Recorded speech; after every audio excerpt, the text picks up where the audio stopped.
সুপ্রিয় দর্শক বন্ধুরা, আসসালামু আলাইকুম। সবাই কেমন আছেন? আশা করি সবাই আল্লাহর রহমতে ভালো আছেন। তো আজকে আমার মুরগির বয়স 14 দিন। 14 দিন বয়স এমন একটা বয়স, মানে এই বয়সে যদি রোগ হয় মুরগি আর সুস্থ করা সম্ভব নয়। মানে অনেক টাকা ক্ষতি হয়ে যায়, এই বয়সে মুরগি মারা যায়। 14 থেকে 25 দিন, এই বয়সটা যে কি সাংঘাতিক বয়স, এটা যারা পুরাতন খামারি আছেন তারা জানেন। এই বয়সে শীতকালে কয়টা রোগ হয়? প্রথম রোগ হচ্ছে পেটে পানি, দ্বিতীয় রোগ হচ্ছে ঠান্ডা জ্বর, আর একটা হচ্ছে কাশি। এই তিনটা রোগ শীতকালে বেশি হয়। আর গাম্বুরাও তো হয়, এর কোনো ইয়ে নাই, গাম্বুরা আছে। তো অবশ্যই 14 দিনের পরে লিটার কখনো নোংরা হবে না। এক কথায় লিটার সবসময় পরিষ্কার থাকবে, গন্ধ হবে না, ঝাঁঝ হবে না, অ্যামোনিয়া অ্যাসিড তৈরি হবে না, এরকম লিটার রাখা যাবে না। তাহলে আপনার মুরগি পেটে পানি এবং গাম্বুরা এই দুটো রোগ থেকে মুক্ত হবে। এখন ঠান্ডার জন্য কি করবেন? লিটার অবশ্যই দেখুন 1 ইঞ্চি, দেখেন আমার লিটারটা 1 ইঞ্চি ওভার আছে। দেখুন, দেখায় আপনাদের, 1 ইঞ্চির থেকে বেশি পরিমাণে পুরু রাখবেন। অবশ্যই 1 ইঞ্চি পরিমাণের থেকে বেশি পরিমাণে পুরু রাখবেন, যাতে মুরগির ঠান্ডা লাগে না, মানে লিটার এটা গরম থাকে। জিনিসটা যখন পুরু থাকবে অবশ্যই গরম থাকবে। আর আরেকটা জিনিস মাথায় রাখবেন, 14 দিন বয়সের পর থেকে অবশ্যই অনেকে এই 10 দিনের পরের থেকে এই বাল্ব মানে হিট দেওয়াটা কমায় দেয়। কমাবেন না। এরকম আমার দেখেন এখন 4টা হবো চলতেছে, আরও ওই সামনে 2টা দেবো, একটু ফাঁকা আছে। এইভাবে হিট থাকবে। এই দেখুন কয়টা করে ডুম, দেখুন 3টা, একটা কেটে গেছে, ওই 4টা, সব কটা 4টা করে জ্বলতেছে। তা আপনারা এই বিষয়টা অনেকে এড়াই যান, মুরগির ঠান্ডা লাগে, প্রচুর মুরগি মারা যায়। কখনোই এই কাজটি করবেন না। 14 দিন বয়স হবে, মুরগির লিটারটা চেঞ্জ করে দেবেন ফুল। পুরোনো লিটার যদি মোটামুটি ভালো থাকে তাও দরকার নেই, ফুল চেঞ্জ করে দেবেন। দিয়ে 17 দিনের দিন ভ্যাকসিন করে দেবেন। দেওয়ার পর কিন্তু বাল্ব কিন্তু 25 দিন পর্যন্ত শীতকালে জ্বালাবেন। 25-30 দিন বাল্ব থাক, আমার কারেন্ট বিল বেশি উঠুক, সমস্যা নেই। মুরগি যদি সুস্থ থাকে, কারেন্ট বিল বেশি উঠলে সমস্যা কী?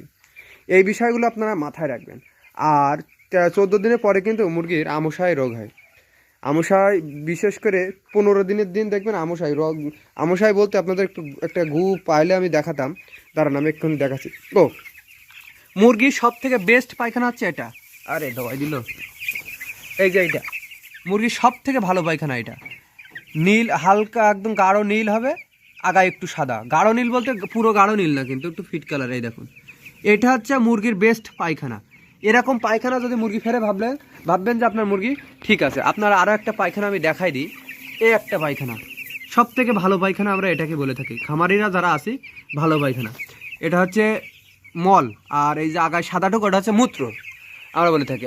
আর আমশায় হচ্ছে ওই যে একদম চকলেট কালারের একটা পায়খানা, পুরো চকলেট কালার, মানে চকলেট যেরকম কালার বা মাটি কালার এরকম, এটাকে বলা হয় আমশায়। আর একটা আছে রক্ত আমশায়। রক্ত আমশায় আসলে অবশ্যই সতর্ক থাকবেন। রক্ত আমশায় আসলে কিন্তু মুরগি ওয়েট কমে যায়, অনেক সময় মারা যায়। তো অবশ্যই 14 দিনের পরে আমশায়ের ডোজটা কমপ্লিট করে রাখবেন, তাহলে আপনার মুরগির জন্য ভালো। আর 17 দিনের পরে অবশ্যই একটা গাম্বুরার ডোজ করে নেবেন এবং ঠান্ডার ডোজ করে নেবেন। আর 14 দিনের আগে তো ঠান্ডার ডোজ একটা করেই নেবেন, 17 দিনের দিকে আবার একটা ঠান্ডার ডোজ করে নেবেন। কারণ শীতকালে ঠান্ডা লাগলে কিন্তু মুরগি ওজন কমে যায়, ওয়েট কম আসে লাস্টে। যদি আগে ঠান্ডার ডোজ কমপ্লিট না করেন, মানে সবসময় ঠান্ডার একটা ঔষধ অল্প পরিমাণে চালা যাইতে হবে। রোগ আসার পরে কিন্তু অ্যান্টিবায়োটিক চালানোর কারণে প্রচুর ওয়েট লস হবে। তো অবশ্যই এগুলো সতর্ক থাকবেন। আর ভিডিওটি যদি ভালো লেগে থাকে অবশ্যই চ্যানেলটি সাবস্ক্রাইব করবেন এবং বেল আইকনটি ক্লিক করে রাখবেন, যাতে আমার ভিডিও ছাড়ার সাথে সাথে আপনার সামনে চলে যায়। এবং একটি লাইক দিয়ে আমার পাশে থাকবেন। আমি আপনাদের একটা লাইকের কারণে আমি নতুন নতুন ভিডিও বানাতে উদ্বুদ্ধ হই। আমি বেশ কিছুদিন ভাবছিলাম যে আর ভিডিও বানাবো না, আপনারা লাস্ট ভিডিও আমার সাড়া দিচ্ছিলেন না।